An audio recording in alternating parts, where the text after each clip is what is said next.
gran parte importante de los Immersion Day son los laboratorios, porque de nuevo, como les decía, la teoría es interesante, hay que conocerla claramente, nos da unos fundamentos importantes, pero la práctica nos ayuda a aterrizar muchos conceptos, nos ayuda a aclarar mucho de lo que hemos visto. Y para los que es la primera vez con AWS, pues claramente pues les va a ayudar un poquito a entender lo que se pueden enfrentar con sus consolas y con sus ambientes dentro de Amazon Web Services. Lo que nos dice la guía es ir a las métricas, todas las métricas, y vamos a buscar las de Lambda. Las podemos organizar por recurso, por función, por el nombre de la función Lambda o por todas las funciones. Acá vamos a organizarlas por recurso o vamos a visualizarlas por recurso y vamos a trabajar particularmente. Ahí está dentro de la guía. Ustedes ven ahí que nos muestra dos cosas. Primero, que vamos a trabajar o a revisar un poquito esta de invocaciones. Y vamos a personalizar dos cosas. Acá, en la parte de la visualización, 15 minutos. Creo que es 15 minutos, sí. Vamos a ver los últimos 15 minutos. Si ustedes ven acá, yo les puedo decir 12 horas. Me muestra 6, 7, 8, 9. Es como esta línea de tiempo. Pero la vamos a personalizar a ver los últimos 15 minutos. Mucho más detallado, ¿no? Y lo que vamos a hacer es, vamos a cambiar también eh, cada cuánto estamos viendo eh, el periodo de la gráfica. Por aquí, regáleme un segundito.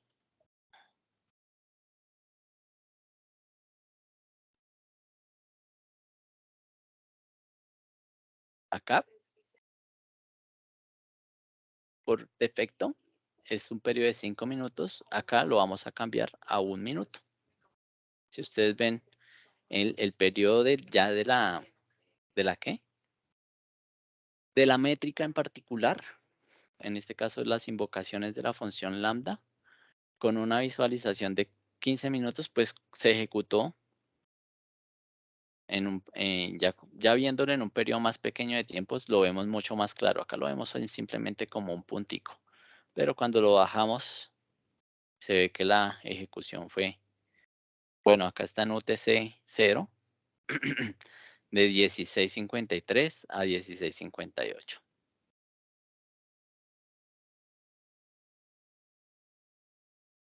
Si ustedes quieren, acá yo lo puedo cambiar a mi zona local.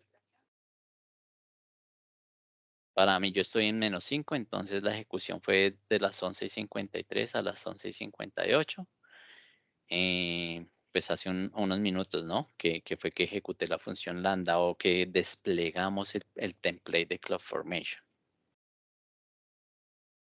No sé cómo van ahí, si lo han podido ver. Seguramente si acá bajamos un poquito, que sea de 15 a 5 minutos, pues más detalle, ¿no? Es más, creo que no eran 15, eran 5. Ah, no, sí eran 15, lo que mostraba, sí, 15 minutos. Eso es la segunda parte del laboratorio. Entonces, vamos a CloudWatch, todas las métricas, dentro de todas las métricas vamos a nuestras funciones lambda. Entonces, acá está todas las métricas. Dentro de todos los servicios, seleccionamos el servicio de lambda. Por recurso, seleccionamos invocaciones. Dentro de las invocaciones, personalizamos acá un poco la línea de tiempo, que sean en 15 minutos, y en la parte de cómo yo quiero que la gráfica sea, o que la métrica sea graficada, la cambiamos a que la vamos a visualizar por minuto. Creo que estaba por 5 minutos por defecto, entonces la cambiamos de 5 minutos a por minuto. ¿Listo? Con eso terminamos como esta segunda parte de entender. Pero lo importante acá es que ustedes pueden hacer el mismo trabajo con métricas de otros servicios. Por ejemplo, si ustedes van a ver, se me perdió acá el mouse, ustedes pueden revisar cualquiera de los otros servicios. Espérame.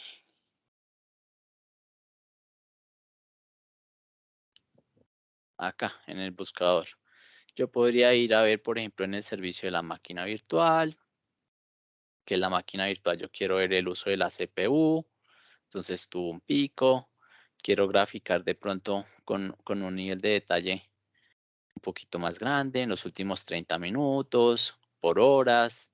Si yo quiero, por ejemplo, acá voy a quitar la de la función lambda, que era la azulita, dejo solo la de la CPU. Quiero que me la grafique cada 5 minutos. Entonces ustedes pueden ver que sin hacer nada, no hemos hecho nada en CloudWatch, nada particular y ustedes lo pueden probar. Montan una máquina virtual y ya por defecto él trae unas métricas de el servicio o cada servicio de AWS pone unas métricas por defecto dentro de CloudWatch o CloudWatch empieza a recolectar, es mejor CloudWatch empieza a recolectar unas métricas por defecto cuando yo aprovisiono un servicio dentro de mi cuenta de AWS. Lo importante acá es que ustedes puedan navegar un poquito y entenderlo. El siguiente paso es que vamos a crear una alarma. Sí, tenemos métricas, es más, el propio servicio ya eh, me trae una información, pero lo importante es yo qué estoy haciendo con esta información. Pues muchas de las cosas que inicialmente uno hace es trabajar con alarmas. Entonces vamos aquí a crear una alarma. Tenemos que hacer algunas configuraciones específicas. Entonces, eh, de nuevo, vamos acá a la función lambda por recurso. Vamos a invocaciones. Seleccionamos esta métrica. Y acá nos trae, digamos que lo que veíamos ahorita, ¿no? Que se ejecutó con la función lambda cuando ejecutamos el template de CloudFormation. No le cambiamos el nombre a la métrica, la dañamos. Y sí le tenemos que cambiar acá estos parámetros. Dentro de la guía ustedes van a encontrar que vamos a cambiar un promedio por la suma, ¿sí? Entonces, ¿cuántas veces se ha disparado esa función lambda? Ya 6 veces. Y vamos a cambiar el periodo de 5 minutos a 1 minuto. Entonces vamos a hacer esos dos cambios. Y acá también es menor que 1. Nos debería de quedar. Ahí ustedes van a encontrar las gráficas, ¿no? La guía te va a mostrar como la gráfica de lo que debería de estarse viendo. Que vamos a tratar los datos perdidos, los datos malos como si fueran datos. Los datos que no se recolectan se tratan como información mala, como información que nos va a disparar nuestra alarma. Entonces, básicamente, esta es la configuración que deberían de tener. Invocaciones, la estadística es suma, el periodo es de 1 minuto. Estática, cuando sea menor que 1, se va a disparar. Normalmente, por ejemplo, uno hace, o eso depende de la definición, pero desde mi experiencia, si yo estoy midiendo la CPU de una máquina, yo puedo decir que me recolecte el uso promedio del uso de CPU cada minuto y que si es superior al 60%, me dispare una alarma, pero no en el primer momento, ¿no? Yo quiero, pues, como saber que es por un comportamiento en varios puntos. Entonces uno dice, cuando 3 puntos de 5 sean mayor al 60%, eso quiere decir que esa máquina de pronto se está viendo pues con una demanda alta de CPU. Entonces, eso es lo que está haciendo esto, ¿no? Yo estoy definiendo, en este caso, que la suma sea menor a 1 y que en el primer momento se dispare la alarma, pero depende de la alarma que estemos configurando, pues se hace un tratamiento particular. Siguiente, acá vamos a definir que estamos en alarma y se va a enviar una notificación. A ustedes ya les debe aparecer el SNS topic que lo aprovisionó el template de CloudFormation. Y acá te va a decir a dónde te va a llegar una alarma, el correo electrónico que ustedes pusieron, ¿no? El SNS. Ya no tenemos que hacer nada más, eso es todo lo que tenemos que hacer. Finalmente, ustedes van a poner el nombre también dentro de la guía está como el nombre recomendado. Igual, importante poner pues nombres muy dicientes. CPU, promedio, servidor de aplicaciones, servidor de bases de datos. Yo les decía, la definición de nombres es algo muy importante y, por ejemplo, para el equipo de operaciones les facilita mucho si yo pongo pues alarmas donde yo con el nombre identifico qué recurso, qué componente o CPU, memoria, disco estoy monitoreando. Y es importante que ustedes en sus implementaciones visualicen eso. Cómo van a usar la nomenclatura, qué nombres van a poner a sus alarmas, a sus recursos, que eso les va a permitir identificarlos fácil, operar fácil, les va a permitir muchas de esas cosas del marco de buena arquitectura, manejarlas de una manera más sencilla. Listo.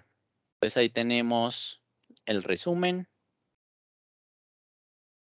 Creamos la alarma. La alarma va a entrar en un estado donde va a estar recolectando información. Apenas la estamos disparando, entonces ustedes la ven que está con data insuficiente. Entonces tenemos que esperar un poquito y ese estado va a cambiar en un momento a que está OK. ¿Listo? Entonces ahí tenemos que esperar que recolecte información y que cambie. Claramente no se va a demorar mucho porque se está recolectando cada minuto y se está recolectando para un punto en el tiempo nada más. Si yo estoy recolectando la data, pues en intervalos más grandes se va a demorar un poco más en completar la información suficiente para que la alarma entre en funcionamiento. Mientras que ella cambia, ustedes pueden ir aquí visualizando un poquito qué está pasando, cuál es el historial, se está configurando, eh, cuál es la información. La interfaz ha cambiado un poco y eso ahí para que ustedes lo tengan en cuenta. AWS está cambiando muchas de las interfaces, entonces a veces si de la guía del laboratorio, en esto no nos va a pasar, pero de pronto ustedes quieren ejecutar otro laboratorio y van a encontrar ahí interfaces muy diferentes. Ya toca irnos familiarizando con esas interfaces porque ahorita es como opcional en algunos recursos volver a la interfaz antigua, pero también ya hay alarmitas donde dice como que eventualmente solo vamos a poder trabajar con la nueva interfaz y la recomendación es irnos familiarizando, ir identificando, poder ir trabajando con esas nuevas interfaces.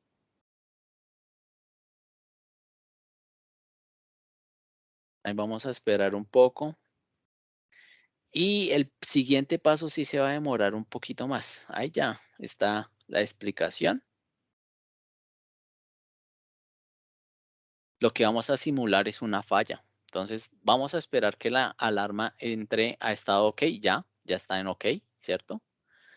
Vamos a simular una falla. ¿Y cómo vamos a simular esa falla? Vamos a quitarle la conectividad a la máquina virtual, básicamente, ¿sí? Lo que estamos haciendo ahí en la siguiente parte, que es simular una condición de falla. Entonces acá dice, hay servicios externos, un bucket de C3, vamos a simular que se ha perdido la conectividad. ¿Qué vamos a hacer para eso? Entonces, la máquina virtual, que es un EC2, en este momento se conecta a Internet por un Internet Gateway. Sale a Internet directamente con un componente dentro de AWS que se llama el Internet Gateway. Entonces, vamos a revisar la tabla de ruteo y le vamos a quitar el Internet Gateway a esa tabla de ruteo. Por consecuencia, pues la máquina virtual o recursos externos no van a poder tener acceso directamente. Entonces lo que va a pasar es que no vamos a poder escribir información en el bucket de C3, ¿sí? No se va a poder conectar con un recurso externo, en este caso el recurso externo, un bucket de C3, la máquina virtual no va a estar habilitada para escribir en ese bucket. Eso es lo que va a pasar. Entonces, están OK. Si ustedes ven en historial, entonces acá dice que la alarma se actualizó de data insuficiente a OK. Y vamos a ir a la VPC. La VPC es el componente de networking. Básicamente es un componente donde AWS lógicamente aísla todos los componentes que nosotros estamos implementando. Entonces, es el componente donde defino mis segmentos de redes. Ustedes veían que el laboratorio nos monta una red 10.0.0.0 y nos monta una subred. Ustedes la pueden identificar porque está con el nombre de el laboratorio. En la tabla de ruteo, ustedes se encuentran la tabla de ruteo, le pueden decir editar. No, mentiras, acá no es. Tenemos que ir a la tabla de ruteo específicamente. Entonces, pueden seleccionarla acá o pueden buscar acá Route Table y buscar la tabla de ruteo. Es lo mismo. Si ustedes van acá a las subredes y van aquí a la tabla de ruteo, es la RTB0B1. Si ustedes van acá a la Route Table, ven que es la RTB0B1, es la misma, la identifican con el nombre del laboratorio. En la ruta, acá le dicen editar las rutas. Siempre nuestras tablas de ruteo tienen conexión dentro de nuestro segmento, dentro de nuestra VPC, por default. Y acá, como les decía, les quitamos el Internet Gateway. Entonces, le quitamos el Internet Gateway. ¿Qué va a pasar? Que en un momento, ustedes van a ver acá, si ustedes ven, se tiene la alarma OK. Tenemos que esperar. Acá se demora un poco. Pero vamos a ver que después de un momento, como ya nos está, la función lambda nos está invocando, nos está teniendo esa comunicación, lo que va a pasar es que va a pasar de OK a en alarma. La forma más rápida es porque ustedes van a recibir un correíto. En el correo van a recibir la notificación de que cambió de OK a en alarma esa métrica que estamos monitoreando. Es más, a ustedes ya les debió llegar otro donde decía como, eh, no, me llegó fue otro mensaje de AWS, donde nos decía como que la solicitud para acceder al recurso ha sido validada. Pero ese no es. Después nos llega uno de la alarma. Ahí tenemos que esperar un poquito, la verdad se demora un poco. Tenemos que ser un poquito pacientes. ¿Cómo van? ¿Les está funcionando? ¿Han tenido problemas? ¿Alguna pregunta?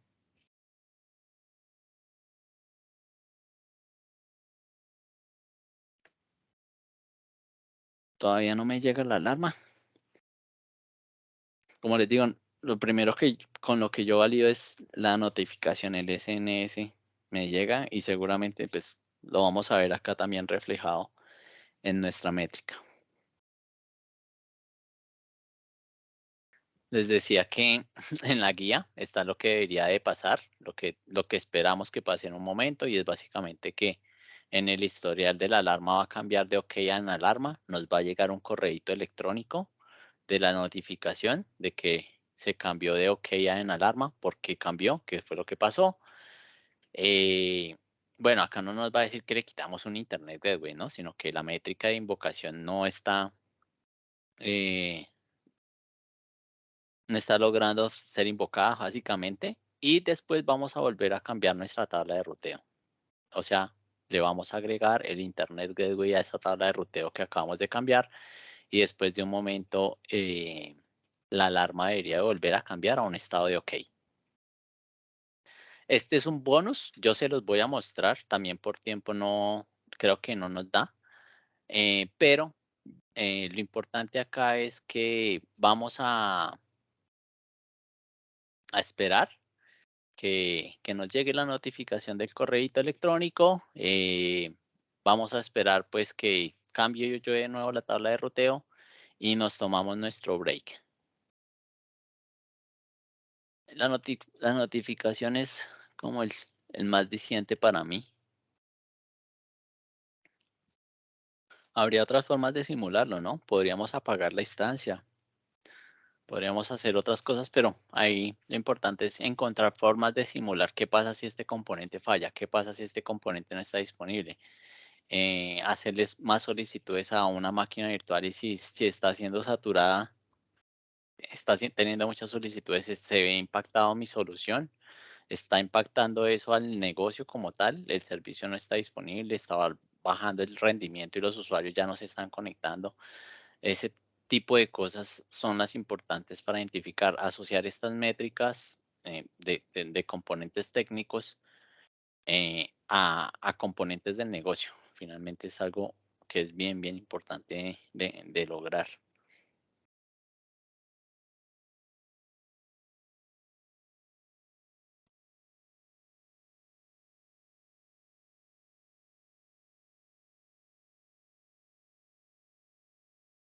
Ay, creo que ya cambió. Ustedes ven que acá cambió en alarma, ¿cierto? En alarma. Acá en el historial ya cambió también. Alarma que cambió de OK a en alarma. Eh, y seguramente les debió llegar un correo electrónico donde se les está notificando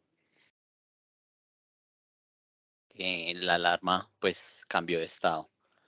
Yo también podría ponerle una notificación que no me lleguen solamente cuando estén en alarma, sino cuando cambia OK y diferentes estados. Pero eso es un poco lo que se busca. Eh, Vamos a dejar por aquí por ahora. Vamos a salir a un break. Vamos a tomarnos un break de 15 minuticos para que se tomen, no mentiras, 10 minutos porque si no, no alcanzamos a ver todo el contenido. Porque yo les quiero mostrar la otra parte del laboratorio, ¿vale? Entonces, tomamos 10 minuticos, nos levantamos, traemos algo para ir, eh, algo de picar mientras el tiempo que nos queda de Immersion Day. Si hay dudas, si algo no les está funcionando, porfa nos escriben ahí en el chat y regresamos en 10 minutos. Voy a poner por acá un temporizador para que todos estemos ahí alineados del momento para regresar 10 minuticos. Yo mientras tanto solamente voy a hacer acá un ajuste y es volver a asociar el Internet Gateway en, en mi tabla de ruteo.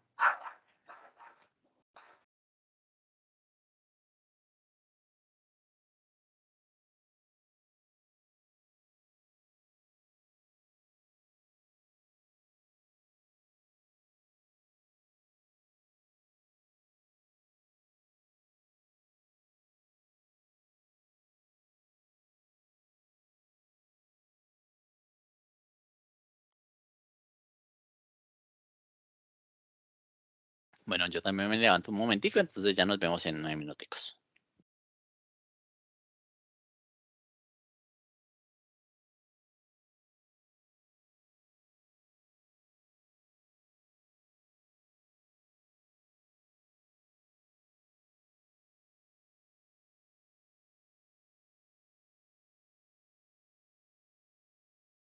Esta parte es una parte de bonus, ustedes la pueden ejecutar, la cuenta la van a tener habilitada hoy por ahí hasta las 4, o sea, 2, 3 horas más después de que terminemos el evento. Entonces, si quieren ejecutarlo, pues para que lo puedan hacer. Básicamente lo que se busca es, aquí tenemos hasta este paso, lo que buscamos es involucrar un servicio que, como les decía, en la parte de operaciones es muy importante, que es la parte de System Manager, y dentro de ellas pues una parte que es el Ops Center, el centro de operaciones. Lo que va a pasar acá es que el SNS va a invocar una nueva función lambda y esa función lambda va a poner unos registros en el Ops Center para que yo pueda revisar o para que mi equipo de operaciones pueda tener visibilidad de que se dispara una alarma y que algo está pasando con los servicios y que ellos puedan entrar a hacer las remediaciones. Básicamente eso es lo que busca esta parte del laboratorio, es opcional. Lo que vamos a hacer acá es ir al SNS, asociar además del tópico que ya tenemos, asociar una función lambda. Entonces, acá tenemos que crear una suscripción. Dentro de las suscripciones, el protocolo que vamos a usar es lambda. Y en lambda ustedes pueden ir al servicio. Este es el servicio serverless para ejecutar eh, cómputo sin necesidad de tener infraestructura. Dentro de la función necesitamos identificar cuál es la función lambda que va a disparar esta alarma. La función es la función que es ops item. Acá yo voy a seleccionar la función, copio el ARN de la función, lo voy a pegar acá. Listo. Creo la suscripción. Entonces ya ustedes van a ver dentro de su tópico de SNS que van a tener uno para el correo electrónico, otro para Lambda, y lo que uno hace ahí es simular de nuevo pues una falla. Entonces la opción de hacer la simulación de la falla va a ser igual, es generar una caída de la máquina, que en este caso lo vamos a hacer con la falla del Internet Gateway. Entonces, mira, para este test vamos a hacer lo mismo que hicimos en la sesión anterior. con la tabla de ruteo y vamos a esperar que entre en la alarma. Entonces yo voy a hacer de nuevo, ustedes vieron acá que cuando quité el Internet Gateway, entró en alarma un momento, después como lo puse, volvió a quedar funcionando correctamente o cambió el estado a OK. Ahora, de nuevo, lo que voy a hacer es esta tabla de ruteo, la edito, quito y voy a seguir en el contenido del evento para poderles mostrar a ustedes ahorita que cuando yo entro al servicio de System Manager, acá hay muchas opciones dentro de System Manager. Hay un examen que es el SysOps. El SysOps tiene una certificación de AWS. Tiene un contenido importante del System Manager porque para el SysOps este es un servicio clave, un key service. Ustedes ven que en este momento en el Ops Center, en el centro de operaciones, no tengo nada, ¿sí? Cuando la alarma se dispare, va a haber una función lambda que va a escribir en este Ops Center un registro de que, de que un servicio está fallando, ¿vale?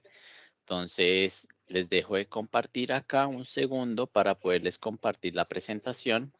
Vamos con la parte de seguridad, importantísimo. Y acá hay muchos servicios, demasiados servicios. Lo importante es que nos hagamos una idea de qué tenemos que evaluar, de que ustedes tengan una base. El segundo pilar, como les decía, el pilar de seguridad.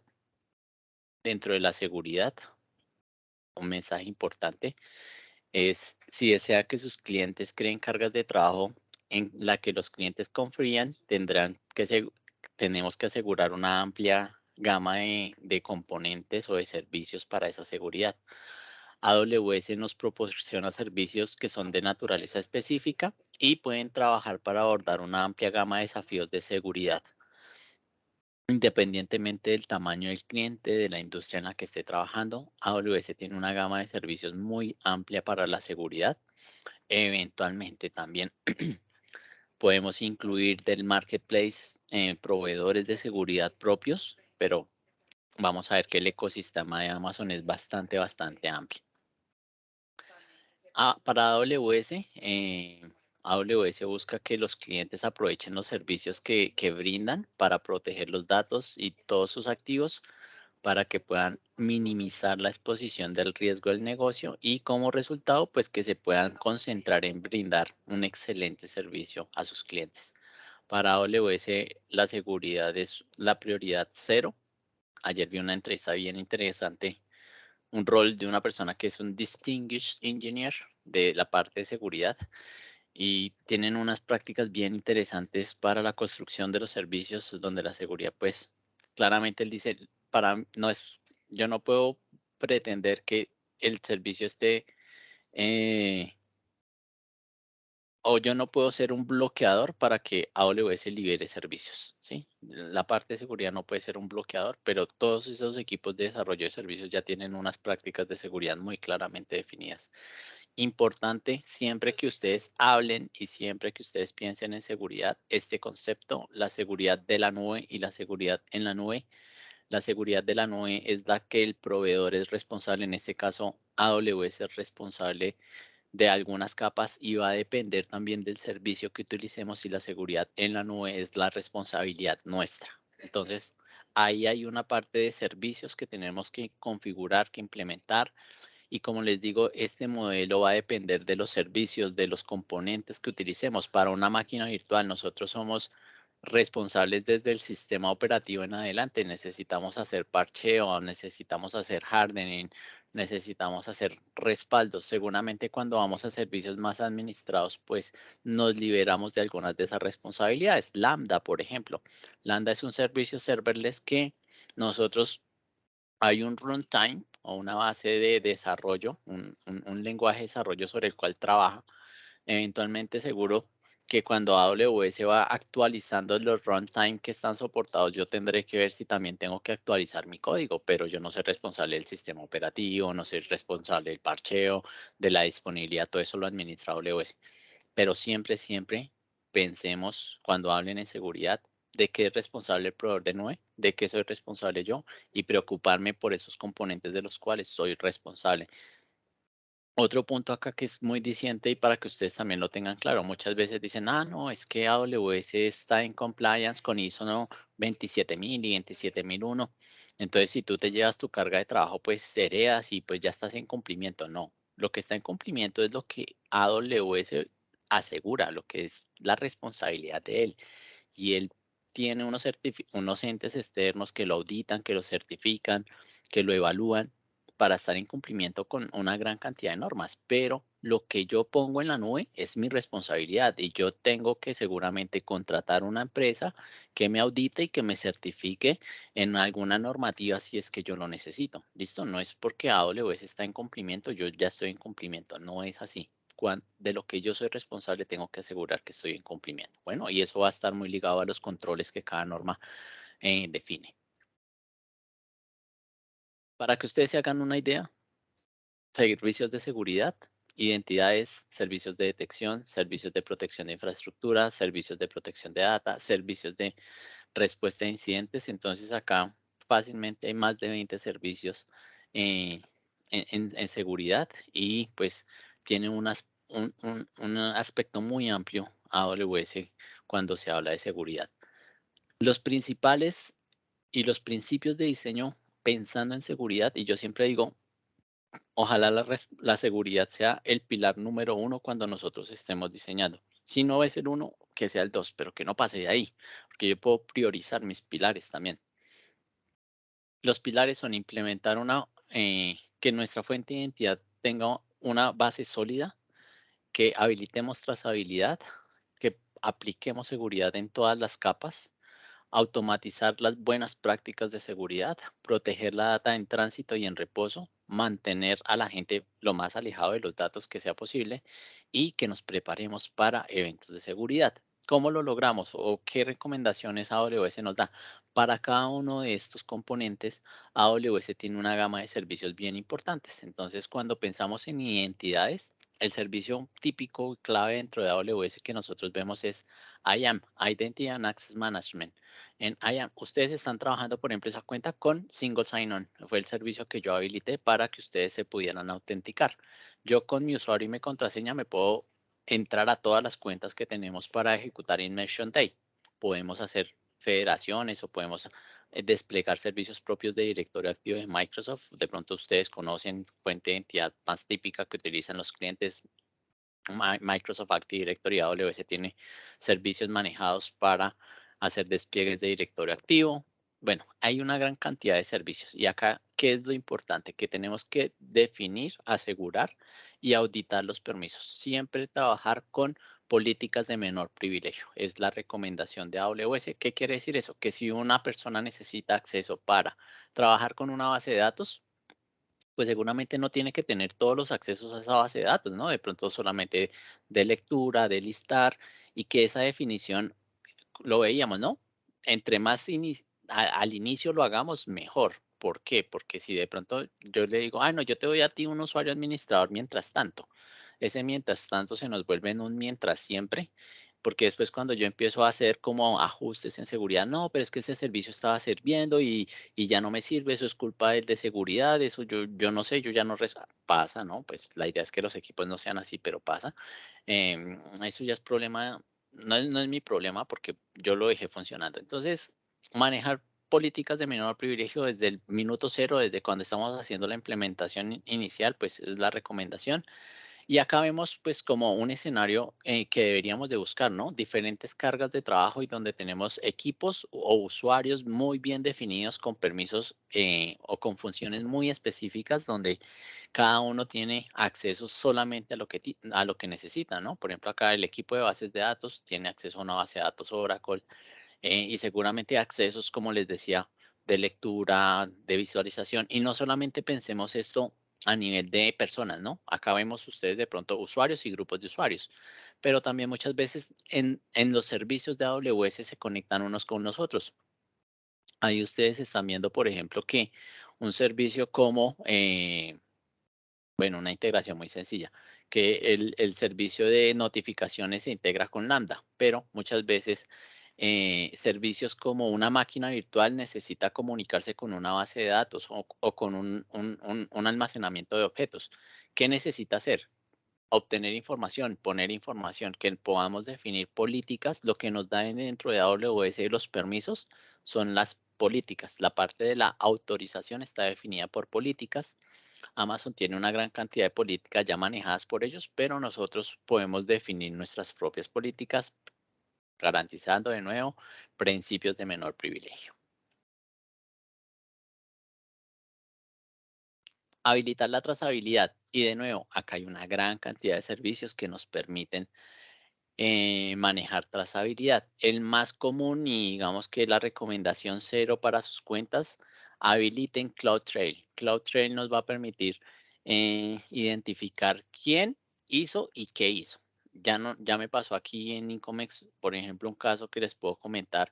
Un cliente decía, no, pero es que un servicio, ustedes me están cobrando, o bueno, yo estoy viendo consumos de un servicio que yo no estoy usando.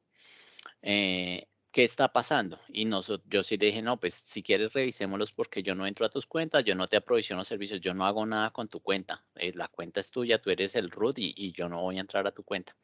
Cuando entramos, pues él afortunadamente tenía CloudTrail habilitado. Cuando entramos a revisar, vimos que tenían una ejecución o un proceso que se ejecutaba cada hora y ahí se identificaba desde cuál IP, qué era el proceso. Entonces él decía, ah, no, si esa IP es mía, no, sí, sí es algo que yo tenía, yo lo había deshabilitado, pero por alguna razón ahorita está habilitado y se está generando. Entonces él quedó tranquilo de que nosotros no hicimos nada y nosotros pues también quedamos tranquilos de que le pudimos mostrar a él qué era lo que estaba pasando con un servicio. Entonces, un servicio digamos que muy base para que ustedes habiliten CloudTrail para toda la parte de quién y qué está haciendo con mis recursos dentro de AWS, pero hay una gama de servicios bien importante. Ahí estábamos viendo CloudWatch, estábamos viendo algunos servicios dentro de nuestro laboratorio.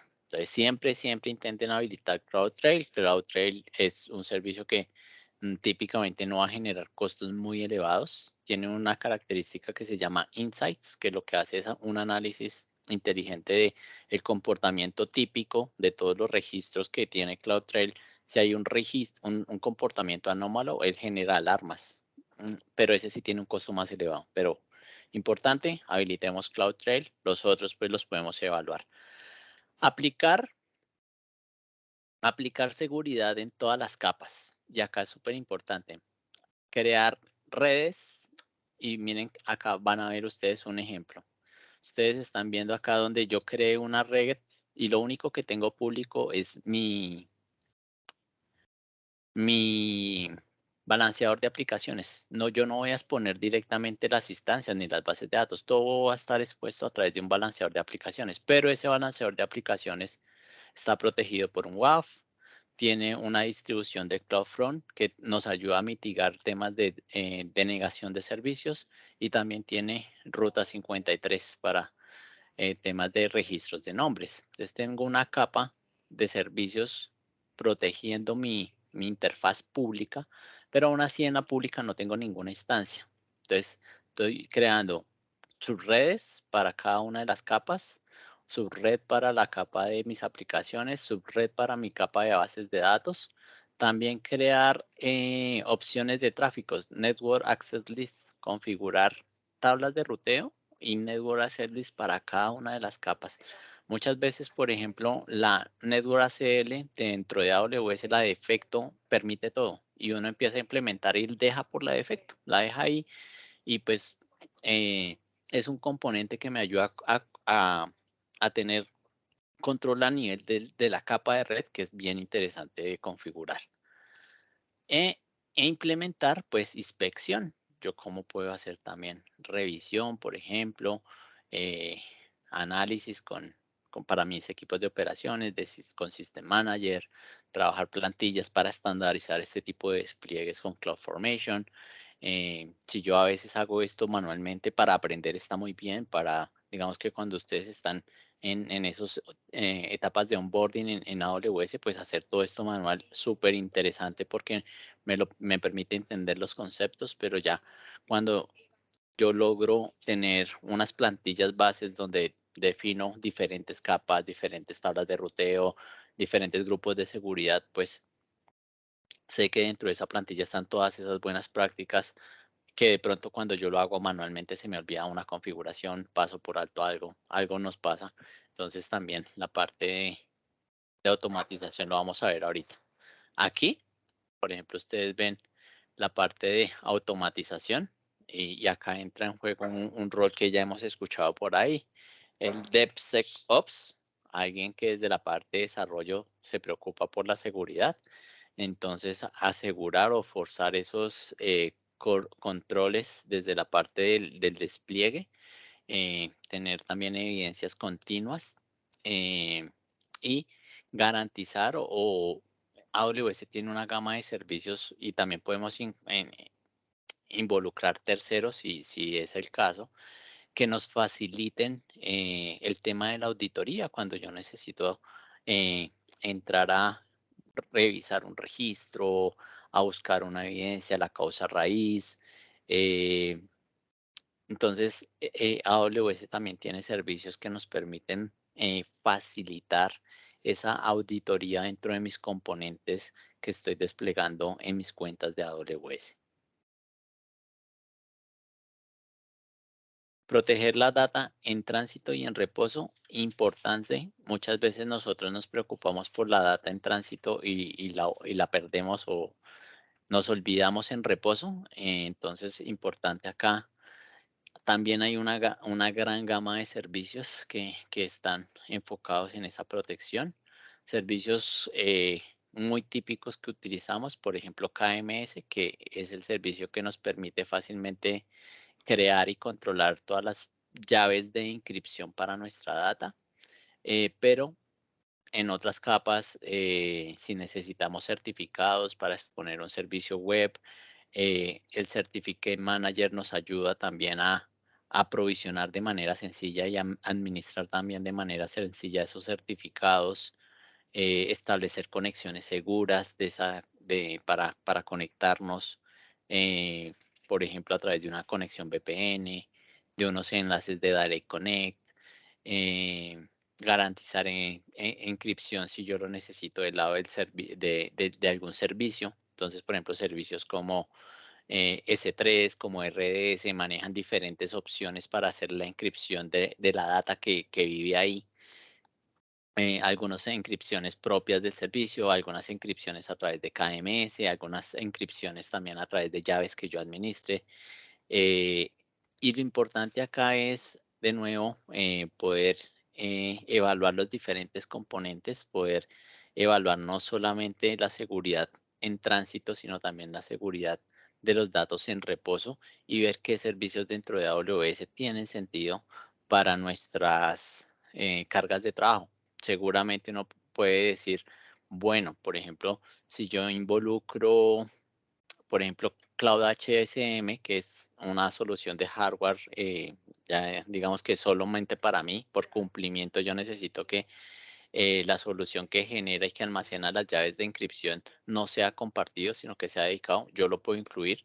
eh, Mirar si ese servicio tiene sentido para algunos clientes, para otros no, por, por precios de pronto solamente algunos clientes y por cumplimiento solamente algunos clientes utilizarán servicios como este, pero de nuevo entender que hay una gran gama de servicios para cada uno de esos requerimientos de seguridad.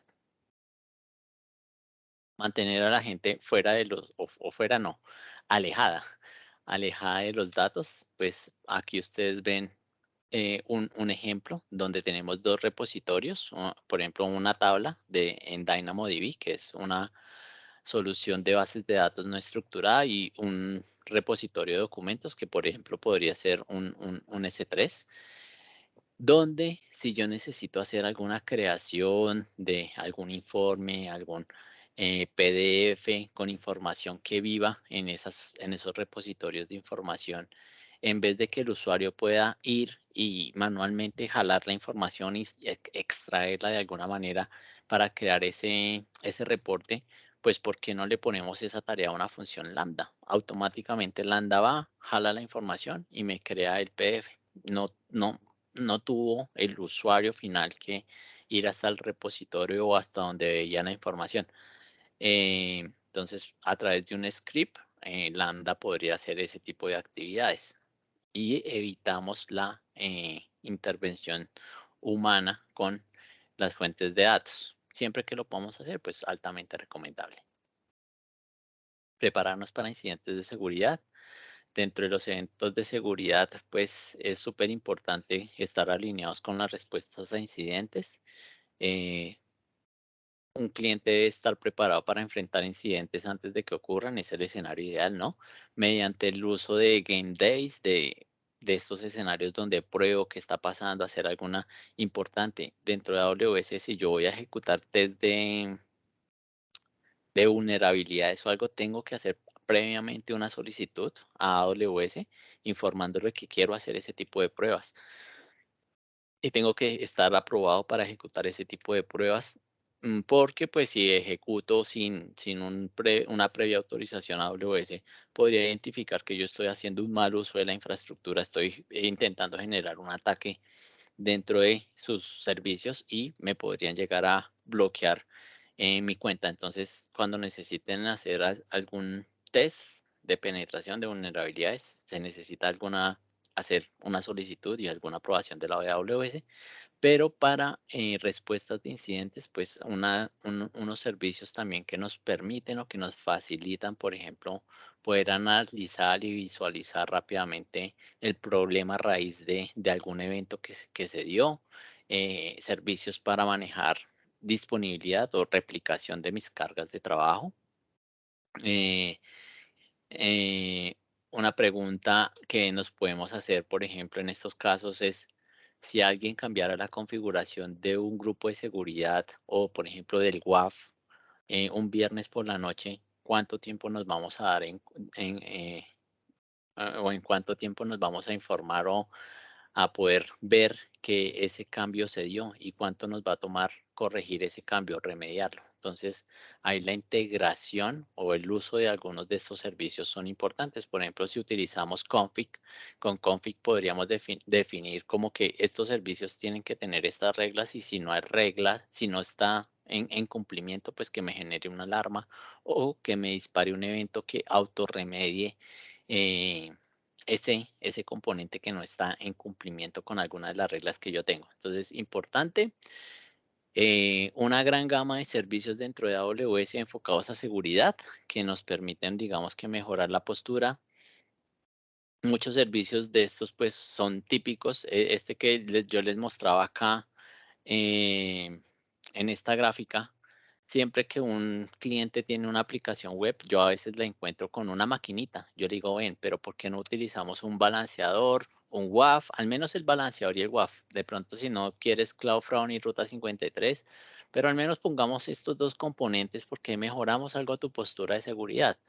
Entonces, lo importante es que ustedes identifiquen como esos componentes, esos diseños que deberíamos de incluir y pues que nos van a apoyar en diferentes ámbitos o a cumplir o a estar más alineados a a los principios que utiliza el pilar de seguridad.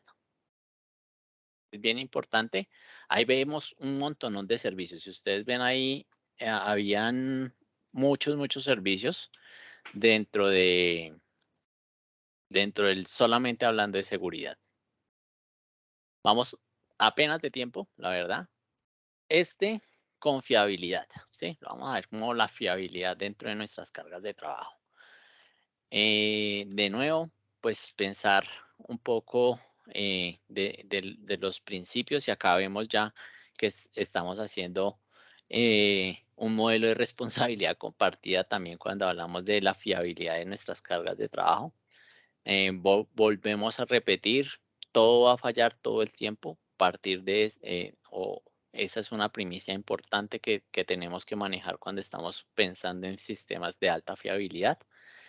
Eh, Cuando pensamos también en ambientes distribuidos, en ambientes, digamos que complejos, cómo los distribuimos, cómo logramos escenarios de pronto de evitar un punto único de falla.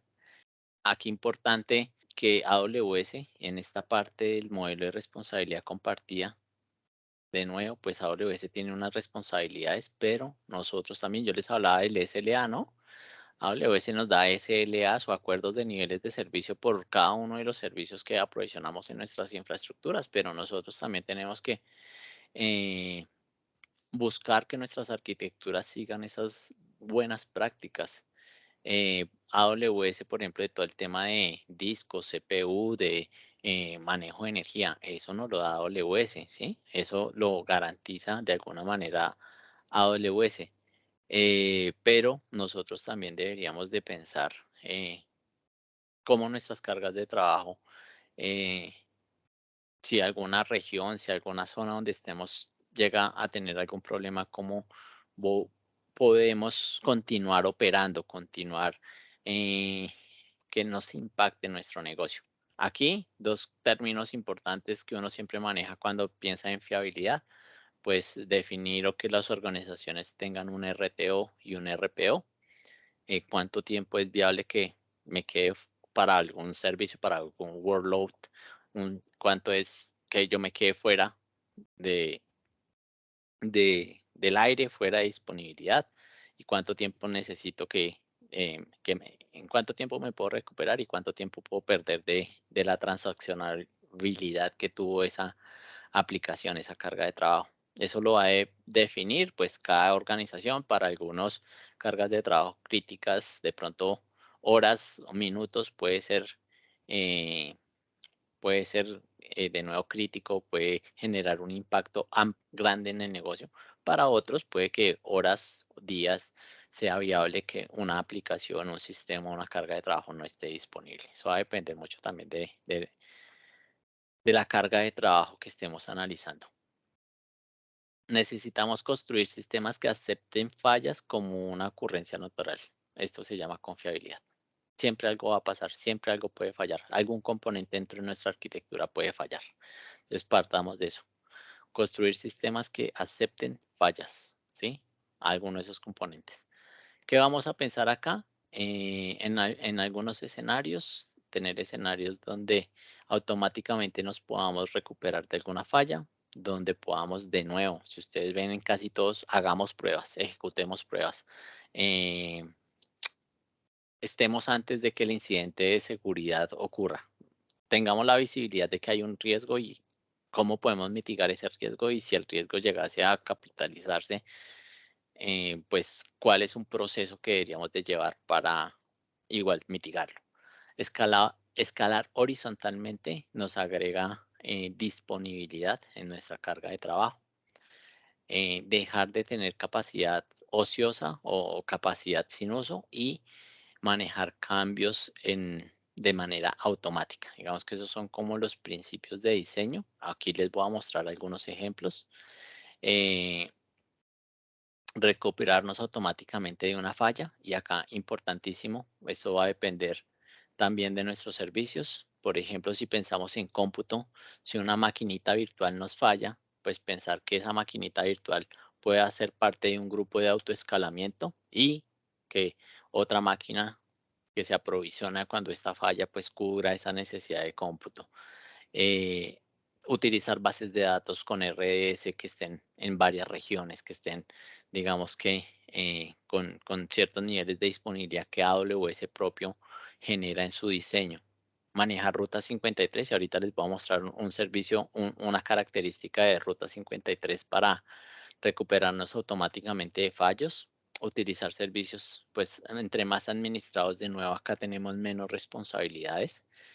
Eh, ¿Y qué pasa o cómo podemos recuperar cada uno de esos servicios? ¿Cómo podemos, por ejemplo, S3 está construido de una forma altamente disponible?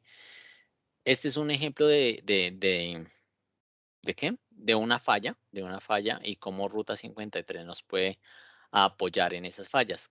¿Qué pasa en este ejemplo? Nosotros podemos tener toda nuestra carga de trabajo, de producción, por decirlo de alguna manera, en nuestra región uno de AWS. Entonces siempre está acá operando máquinas virtuales, sistemas de archivos, soluciones de bases de datos con un RDS, pero algo pasó. algo pasó en la región 1, hay algún problema, no es algo típico que pase, pero Ruta 53, aunque es el servicio, uno lo ve en manera general como el para resolver nombres, él también me puede permitir chequear la salud de los servicios. Y cuando él identifica que estos servicios no están respondiendo, no están funcionando, puede redirigir el tráfico a una segunda región. Y miren que además, no solamente que la región 1 no puedo acceder, además de eso, la base de datos primaria no está disponible. Entonces, pues AWS con algunos esquemas me puede permitir tener bases de datos en múltiples zonas de disponibilidad y que a pesar de que la primaria no esté disponible, yo pueda estar trabajando con la base de datos de standby. Entonces, por ejemplo, este se llama un esquema de multi-AZ para RDS. Entonces, acá vemos cómo podemos tener, esto no es un escenario para una organización pequeña, para una organización que yo voy a tener una maquinita virtual, no. Normalmente son escenarios ya para donde un cliente es crítico tener una indisponibilidad de minutos o de horas. Entonces yo digo, bueno, miremos cómo hacemos replicación entre regiones, cómo manejamos algunos servicios que nos permitan hacer esas replicaciones y que tú te puedas levantar rápidamente. Esto tiene implicaciones de nombres, tiene implicaciones de muchas configuraciones, pero de nuevo AWS tiene escenarios tan avanzados como poder tener disponibilidad o evaluación de salud de mis servicios en una región y que yo pueda saltar rápidamente a, a servicios en otra región. Ejecutar pruebas y acá no sé si ustedes han escuchado, por ejemplo, a AWS dentro de sus escenarios utiliza mucho el ejemplo de Netflix, que ellos utilizan mucho teorías de caos o ingeniería de caos, donde siempre están, bueno, estos componentes van a fallar, este componente no tiene disponibilidad, este componente se borró, este componente se eliminó por error, ¿cómo yo me puedo preparar o cómo yo puedo responder a diferentes eventos que me puedan afectar? Entonces, y eso me afecta la disponibilidad de mi aplicación, ¿no? Entonces, ya hay prácticas, ya hay escenarios donde básicamente lo que uno hace es experimentar de manera ciertamente controladas. La de Netflix es Chaos Monkey, pero lo que uno busca es pues simular no disponibilidades, eventos que ocurran con mis diferentes servicios y cómo de pronto esos eventos me están impactando o yo estoy ya diseñado y estoy con la posibilidad de seguir en funcionamiento, de pronto un funcionamiento degradado, un funcionamiento que eventualmente también puede tener algún impacto, pero que no me genere indisponibilidad, cosas por el estilo. Y es la idea que podamos ejecutar este tipo o tener este tipo de experiencias también. De nuevo, esto nos lo va a dar un poco la experiencia, el nivel de madurez que vamos alcanzando en nuestro camino con AWS. Entonces, miren que para hacer o poder entender y poder mirar cómo funcionan estos escenarios, dentro del el enlace que les pasé, si ustedes van al pilar de fiabilidad, hay uno que es ya de nivel 300, un nivel avanzado, donde se hace testeo de disponibilidad, de confiabilidad para servicios de bases de datos, de servicios de cómputo y también servicios de zona de disponibilidad. Entonces ahí hay un laboratorio. Claramente no es tan rápido de ejecutar, pero mira, si ustedes ven acá, por ejemplo, algunos tests de fallos en EC2, unos tests de disponibilidad de toda una zona de disponibilidad, que ahorita lo van a ver más adelante dentro de la presentación, que es una zona de disponibilidad. Escalar horizontalmente nos permite incrementar el valor o la disponibilidad, agregar disponibilidad a nuestra carga de trabajo. Y acá era donde les quería contar, pues para los que no lo tienen claro, AWS actualmente tiene regiones. Regiones es una ubicación geográfica para AWS Y dentro de las regiones tienen zonas de disponibilidad. Si ustedes veíamos en el lanzamiento del CloudFormation que North Virginia y Ohio son de las que más utilizamos para nuestras cargas de trabajo en Centroamérica, Latinoamérica en general, porque son con las que tenemos mejor latencia, mejor rendimiento a nivel de conectividad. Entonces, en una sola zona, en una sola región, tiene 6 zonas de disponibilidad y ustedes pueden ver las zonas de disponibilidad como esto, ¿sí? Y dentro de la zona de disponibilidad, pueden ver una zona de disponibilidad como centros de datos. Entonces, esto es un poquito de la estructura, cómo está diseñado AWS. Hay conceptos que son diferentes con otros proveedores de nube pública. Otros proveedores de nube pública te pueden decir, no, es que yo soy el que tengo más regiones. Perfecto, porque para ti una región puede ser un data center, ¿sí? Pero para AWS una región es otra cosa, ¿sí? Estoy diciendo, no estoy seguro si una región es un data center para otros proveedores, pero solamente como para entender el concepto y la diferencia de cómo está diseñado, cómo es la infraestructura que soporta los servicios de AWS. Regiones, dentro de las regiones, zonas de disponibilidad. Cada región tiene múltiples zonas de disponibilidad y cada zona de disponibilidad tiene uno o más centros de datos. ¿Listo? Dentro de estas zonas de disponibilidad, Amazon garantiza distanciamiento geográfico, que cada una está al menos a 100 kilómetros y que cada una de ellas tiene independencia en temas de enfriamiento, independencias en temas de networking, de energía eléctrica. Entonces, si una llegase a fallar, pues es poco posible que otra también se viese impactada. Entonces ustedes lo pueden ver así un poco. Tiene una región, diferentes zonas de disponibilidad, cada una ya con diferentes centros de datos y ellos están conectados pues por canales de alto rendimiento. Muchas veces ustedes pueden hacer una prueba. Pueden montar una maquinita virtual en la zona de disponibilidad A y otra zona y otra máquina en la zona de disponibilidad B.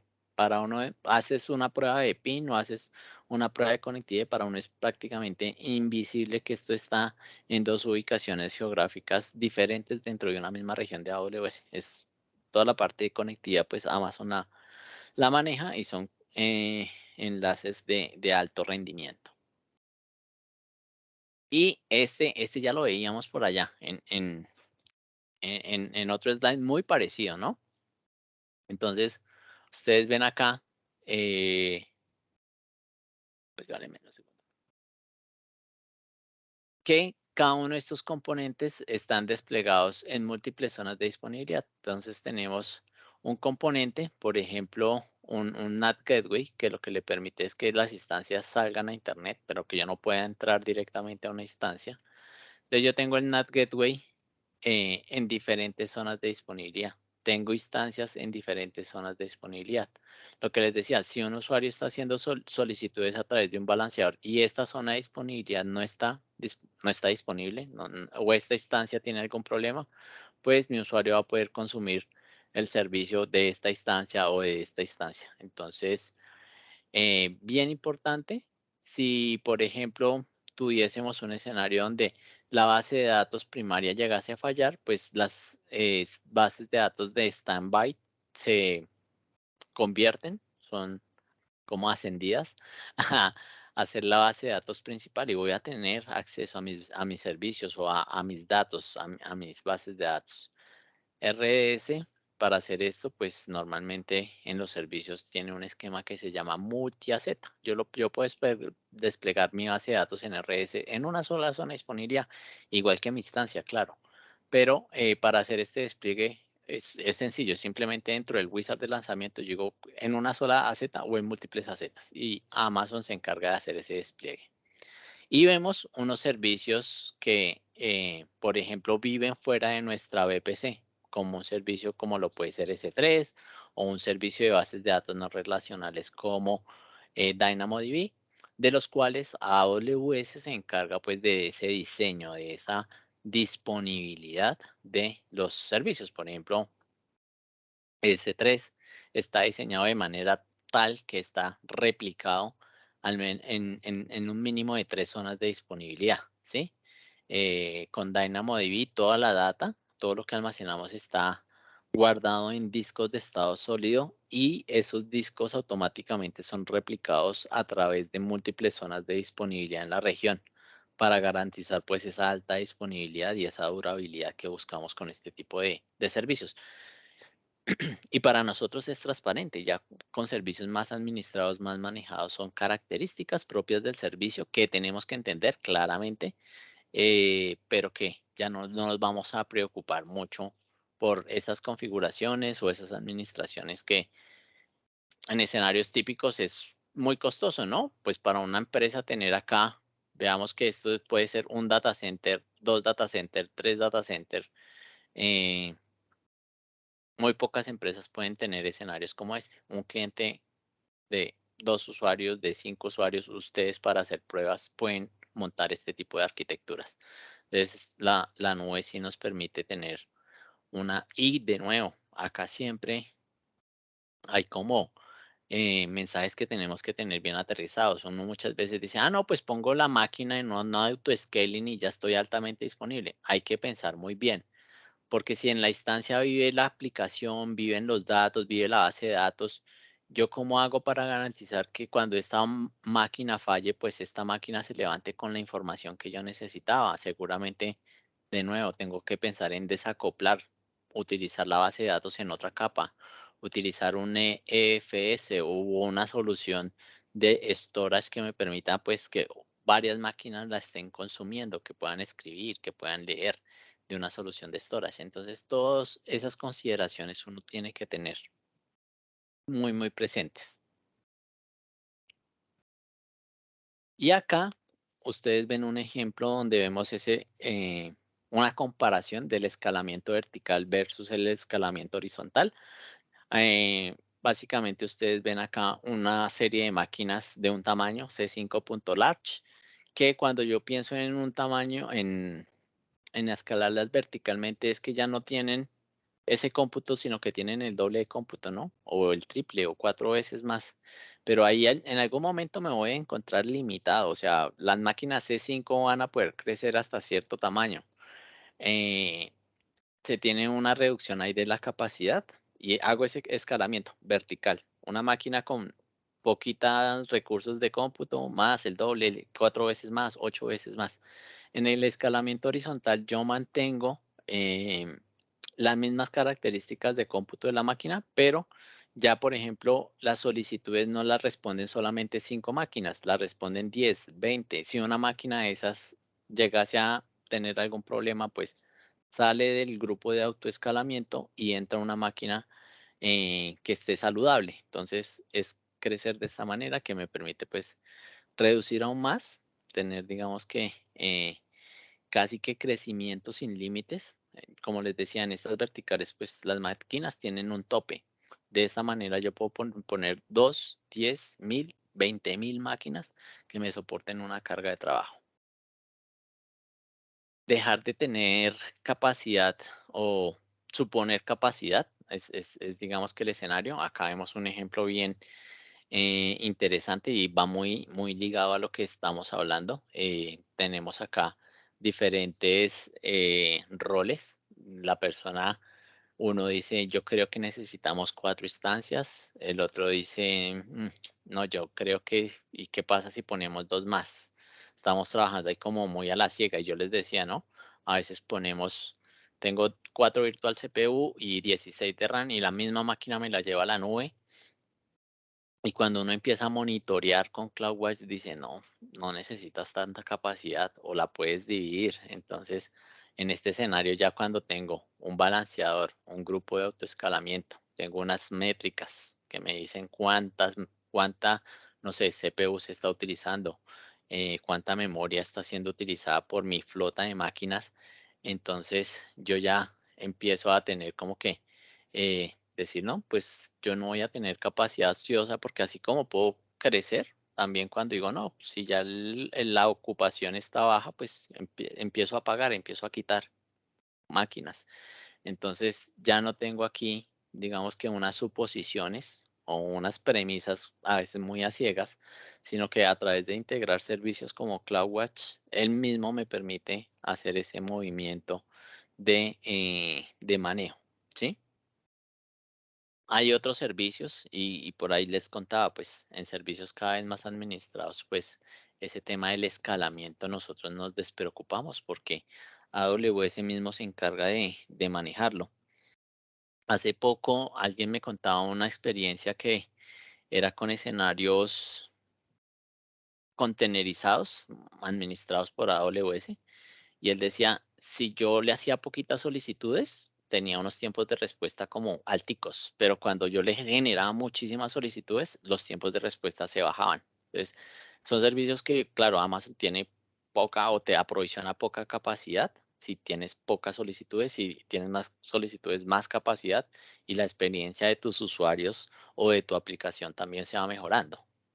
Ese tipo de escenarios, pues con servicios cada vez más administrados de parte del proveedor, pues el mismo proveedor es el que se encarga de manejarlos, de administrarlos.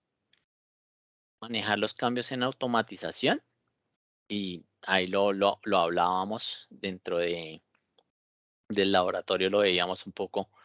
eh, Muchas veces el control de cambios, pues, y siempre estamos dispuestos o estamos cuando hacemos las cosas manual, hay un riesgo de que algo se nos pase, de que algo omitamos. Entonces, cuando automatizamos esos cambios, pues vamos a reducir ese riesgo manual, vamos a ser más rápidos, vamos a garantizar una consistencia y un rastreo. Ahí veíamos cuando hacíamos el template con CloudFormation, ¿no? Montó una máquina, montó una VPC, montó unas Lambda, las montó en cuestión de minutos. Seguramente manualmente nos puede tomar hasta 1 o 2 horas hacer todo ese montaje. Em, y si tú lo quieres replicar nosotros lo hicimos en 10, 20 cuentas, pues es muy rápido hacer esos despliegues. Y si alguien hace un cambio en el template de origen, y si yo estoy manejando un repositorio, pues cuando alguien haga el despliegue, pues ese cambio también va a estar en el nuevo despliegue que voy a manejar. Entonces es bien importante. Por ejemplo, ahí vemos dos ingenieros que alguien hizo algunos cambios antes de irse de vacaciones y pues cuál cambio hizo. Mm, no tenemos claro qué componente se pudo ver afectado, qué pasó. A mí me pasó algo, no sobre cambios, pero pasa sobre todo cuando es la intervención manual. Necesito hacer una regla en un componente de seguridad y la persona se va a vacaciones. Si no está todo muy bien documentado y hacer algún ajuste, pues toca esperar a muchas veces que vuelva. Eh, y pues cuando automatizamos esas tareas, ese tipo de escenarios, pues nos evitamos muchas veces los riesgos, aumentamos la velocidad, tenemos una capa consistente también en el despliegue de nuestras cargas de trabajo. Siempre que sea posible, utilizar CloudFormation y ya hemos visto CloudFormation casi que en todos los pilares, ¿no? O sea, todos los pilares nos dicen automaticen siempre que sea disponible, posible, responda a eventos de seguridad de manera automática. Y no solamente con CloudFormation, hay otros servicios que nos permiten hacer tareas de manera automática, pero el mensaje importante es que ahí uno va evidenciando como algunas prácticas que deberíamos de empezar a incluir dentro de nuestros equipos, algunos conocimientos que deberíamos de empezar a incluir dentro de los equipos de trabajo. No sé si tengan dudas, preguntas. Bueno, ya estamos terminando. Ya nos quedan un par de pilares. Vamos bien de tiempo. Eficiencia en el rendimiento. Y de nuevo, acá va a depender mucho de la necesidad de nuestro caso de negocio. Si lo que hace diferente a mi aplicación de otras aplicaciones es que el rendimiento de mi aplicación es superior, pues seguramente este va a ser el pilar más importante y no me va a importar la plata, no me va a importar muchas de las otras. Bueno, claramente no tengo que omitir los otros pilares, pero este va a ser el foco y yo voy a hacer todo lo posible para que mi aplicación y el rendimiento de mi aplicación pues siga siendo ese factor diferencial y que me ayude a posicionarla en el mercado. Esto va a depender de nuevo de las prioridades de los negocios. El rendimiento no se trata de hacer todo, que todo sea posible lo más rápido. Cumplir con sus propios requisitos en pequeños cambios incrementales que con el tiempo pueden convertirse en grandes mejoras es un factor importante. O sea, no tenemos que garantizar todo. Pequeñas mejoras que finalmente se van a ver en un impacto grande en el rendimiento. Y hay mucho, de cuando yo rearquitecto una solución se ve grandemente impactada porque yo puedo empezar a tocar pequeños componentes y al final voy a poder impactar diferentes cosas o diferentes aspectos de los pilares que estamos viendo, ¿no? No sé, cambiar mi base de datos de MySQL a Aurora me puede garantizar mejor rendimiento, pero cambiar mi solución de monitoreo que de pronto es muy limitada a CloudWatch me ayuda con la parte de mi postura de seguridad y me ayuda también con la parte de mi excelencia operativa. Entonces, pequeños cambios normalmente y pequeñas inclusiones de características. En este caso, pensando en el rendimiento, claramente también nos ayuda a mejorar. En- y las soluciones de nube han alterado, pues, en gran parte cómo podemos construir en rendimiento, ¿no? Antes estábamos limitados, teníamos un centro de datos, pues, limitado en capacidad de cómputo, en capacidad de comunicaciones, en capacidad de almacenamiento. Con la nube, este concepto ha cambiado, pues, de una forma muy, muy importante. Entonces, miren que, por ejemplo, acá hay un escenario, la eficiencia del rendimiento. Básicamente lo que buscamos es asegurar que los recursos que usamos cumplan con los requisitos del negocio y también con los requisitos técnicos, y nos permita mantenerlos a medida que cambia la demanda y que van evolucionando las tecnologías. Cuando uno diseña y crea cargas de trabajo, buscamos asegurar que las decisiones que tomamos nos ayuden a ser más flexibles para mantener esa eficiencia, que podamos adaptarnos a los cambios en demanda, aprovechar nuevas tecnologías, nuevas funciones, nuevos servicios. Ejemplos típicos, por ejemplo, yo tengo una carga de trabajo muy tradicional con máquinas virtuales, pero AWS, por ejemplo, liberó una nueva familia de máquinas que es más barata que la que yo estoy utilizando. ¿Cómo yo puedo hacer un cambio rápido y hacer uso también de más barata y más rápida, ¿no? Porque pues es con procesadores más actualizados, es con procesadores de última tecnología. Entonces, si yo me cambio, pues voy a tener mejoras en la eficiencia de mi solución, pero también voy a tener mejoras en los costos. Entonces, si yo lo logro automatizar, va a ser fácil. Si lo tengo que hacer manualmente, pues seguramente no tanto. Pero siempre no pensar solamente en el estado actual, sino que tenemos que estar como arquitectos y también en la parte del día a día de la operación, entendiendo nuevas características, nuevos servicios, nuevas configuraciones que podemos tener que nos van a mejorar en la eficiencia. Y como veíamos, pequeños cambios, no tenemos que hacer un cambio ahí sí, del cielo a la nube, sino que pequeñas cositas se pueden ver reflejadas a lo largo o a través de unos meses en un impacto grande en el rendimiento de nuestras aplicaciones, de nuestros servicios. Los pilares, básicamente, estar entendiendo tecnologías avanzadas, que nuestros equipos, digamos, que estén en continuo entendimiento de tecnologías avanzadas, ser globales en minutos, utilizar arquitecturas serverless, experimentar más rápido y un tema de sincronismo no, de afinidad con los mecanismos y con los cambios que estamos haciendo. Entonces, ahorita les voy a mostrar algunos ejemplos. Cuando pensamos en democratizar o tener acceso a tecnologías avanzadas, por ejemplo, acá vemos un escenario en un escenario local, ¿no? Eh, que un ingeniero dice, ¿qué es eso? Y dice, no, estoy construyendo una base de datos no relacional. Entonces yo tengo que poner diferentes servidores, hacer conexiones entre esos servidores, un esquema multimaestro. Además necesito que sea escalable en cantidad de datos a niveles de terabytes, de petabytes. ¿Yo cómo hago ese diseño? Eh, ya después, ¿qué pasó con tu proyecto? No, yo estoy utilizando DynamoDB. Todo esto que yo estaba planeando hacer en el on-premise, que sonaba súper complejo, que sonaba todo un reto tecnológico de no solamente de configuración, hardware, networking, cuando las personas están en contacto con las tecnologías, están investigando, están capacitándose, dice, ah, bueno, todo ese requerimiento que yo tenía me lo va a cubrir un servicio que me provee un X o Y, en este caso AWS me provee todas esas características que yo estaba buscando con DynamoDB.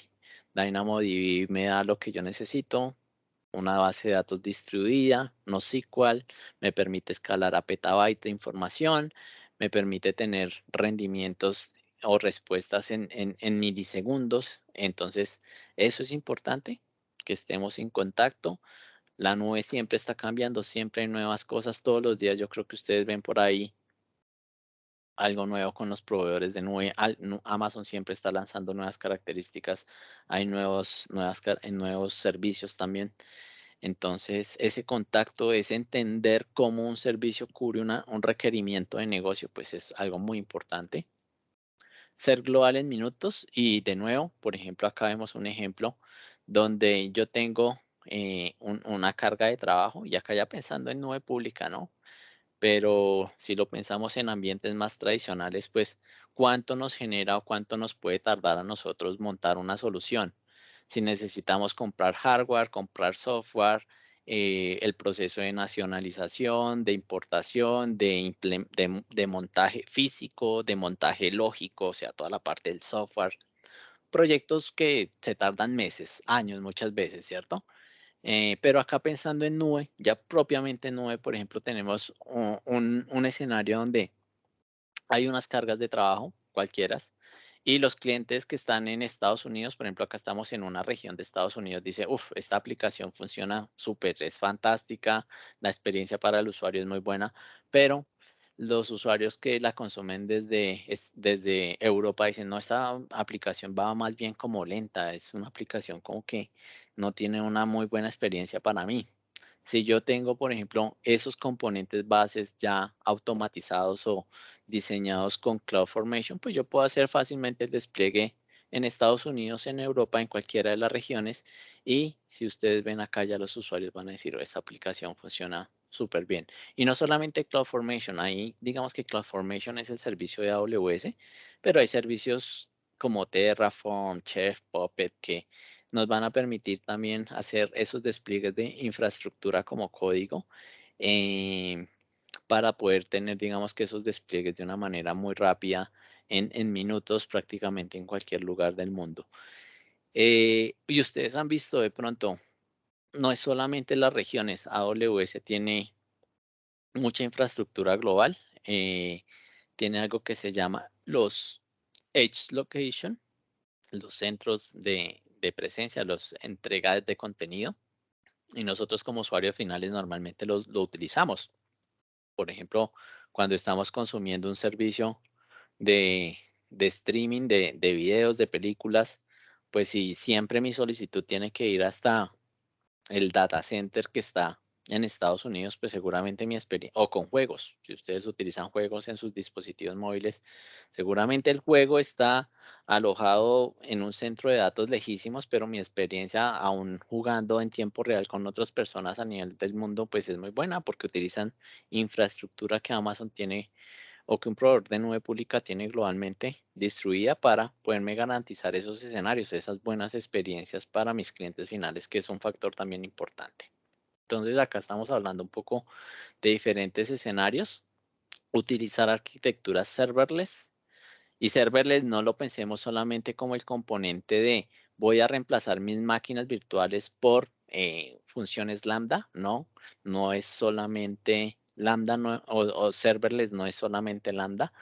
AWS tiene un ecosistema muy grande de servicios serverless. Nosotros veíamos DynamoDB. DynamoDB es serverless.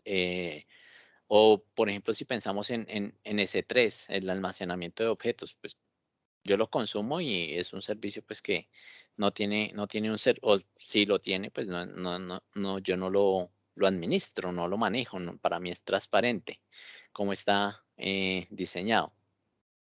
Aquí, por ejemplo, vamos a considerar una aplicación que está creada para máquinas virtuales, para EC2. Los aumentos repentinos en la demanda están sujetos al escalado, a las reglas que yo ponga en ese auto-scaling, Y aunque esto solo demora unos segundos en comenzar, las instancias pueden demorar varios minutos hasta que atienden las solicitudes, ¿no? Yo tengo acá 4 máquinas, tengo más demanda, voy a provisionar estas 2. Las máquinas se empiezan a provisionar, pero mientras levantan todos los servicios que tiene la instancia, pues puede tomar un tiempo, ¿no? Unos minutos, de acuerdo a la configuración de las aplicaciones de la instancia. Esto, digamos que, pues ya paso de tener unos minutos que para muchas aplicaciones es perfecto, ¿no? No tenía nada, ahora tengo más infraestructura en minutos, muy bien, perfecto. Eh, y el escalado, como les decía, nos permite crecer casi que ilimitadamente. Eh, entonces, este es un escenario. Acá nos dice, bueno, yo no estoy feliz, yo creo que necesitamos más capacidad. Y acá dice, bueno, tenemos que esperar un poquito porque hay nuevas instancias que están en proceso de buteo right now, en este mismo momento. Entonces, para el usuario final puede ser, venga, esta aplicación no está funcionando, esta aplicación está lenta, entonces ya desde la parte de ingeniería, a mí esto, los usuarios como que no están muy felices y pues tenemos que tener paciencia, ¿no? Hay que esperar que las instancias acaben su proceso de boteo. Acá vemos, digamos que eh, ya como con soluciones serverless, los usuarios están mucho más felices. Yo creo que todos tenemos problemas en nuestras regiones con todos los servicios, ¿no? Hasta cuando hay ofertas en el mercado, cuando hay demandas en las soluciones de banca, en las soluciones de salud. Los sistemas normalmente tienden a colapsar mucho o a ofrecer una experiencia al usuario que a veces nos impacta de una manera negativa a nosotros como usuarios finales. Acá vemos ya hizo un cambio donde está utilizando diferentes recursos. Entonces, como yo les decía, aquí ya cambiamos esas máquinas por soluciones lambda, eh, donde no solamente es el tiempo, sino que ya no vamos a tener que administrar eh, las capas propias de las máquinas virtuales. AWS ya nos da un servicio pues muy administrado y donde necesitamos, por ejemplo, los datos que están consumiendo estas lambdas pueden estar los objetos en un S3 o ficheros en un EFS. Entonces, como estos servicios yo les contaba que normalmente autoescalan y el ejemplo que les daba era con una API Gateway, ya que me acuerdo, donde él decía, nosotros hacíamos escenarios donde las respuestas del API Gateway si eran pocas, los tiempos de respuesta no eran, digamos que lo que ellos buscaban a nivel de su aplicación, pero sí eran grandes volúmenes, pues el API Gateway escalaba y permitía manejar esas solicitudes en mejores tiempos de respuesta. Era un API Gateway, ya que lo vi aquí en el gráfico, me acordé de esa experiencia que me contaban. Entonces, ¿qué pasa? Que esos mismos servicios, al ser administrados por AWS, él mismo maneja esa escalabilidad, esa disponibilidad, los picos, los consumos. Acá vemos impactos en diferentes frentes, pero también es importante que todo el equipo esté sincronizado, ¿sí?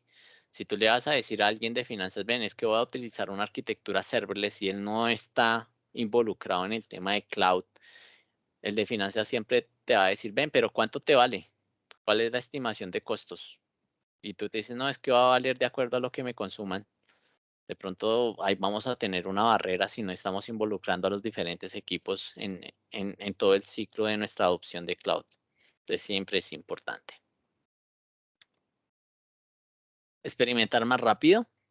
Por ejemplo, acá vemos, por ejemplo, aquí vemos, y es el ejemplo que les decía, ¿no? Necesito cambiar a un nuevo tipo de instancia. Eh, Vamos, ¿qué tenemos que hacer para hacer ese cambio? Entonces, mira que, por ejemplo, acá había una familia C4. AWS liberó una nueva familia, entonces poder tener plantillas, poder tener escenarios automatizados que nos permitan hacer esas pruebas de manera rápida, nos permiten decir, bueno, sí, lo que yo tenía ya con esta nueva familia es mucho más rápido, el rendimiento es mucho mejor. activamos unos recursos por un momento, hacemos unas pruebas, analizamos horas, minutos y evaluamos si definitivamente nos mantenemos acá o tenemos que volver. Y estamos esa experimentación con recursos, con características nuevas, con nuevos servicios, pues la las vamos a ver que nos permiten tener mejores, o ser más eficientes en el rendimiento, que es este pilar que estamos viendo, pero también de pronto estamos impactando otros de los pilares que ya hemos visto. Pues, normalmente este escenario es pequeño, ¿no? Yo podría hacer una prueba de pronto de una manera muy manual, ¿no? Esta C4 le tomo un backup o saco un snapshot y ese snapshot lo levanto en una C5 y miro cómo hago las pruebas, pero toda la parte de automatización importante para cuando pensamos en escenarios ya de infraestructuras o de más cargas de trabajo, de más servicios, siempre nos va a permitir pues mejorar si lo tenemos automatizado. Acá importante ese estar alineados, tener no solamente, digamos que el componente técnico, sino también estar muy claros con los componentes de negocio, con lo que le estamos generando valor al negocio. Em, Ahí hay una frase que me pareció bien interesante y es, tendíamos a obligar a las tecnologías a hacer lo que necesitamos y luego esperábamos que obtener el rendimiento que necesitábamos. O sea, como que estábamos muy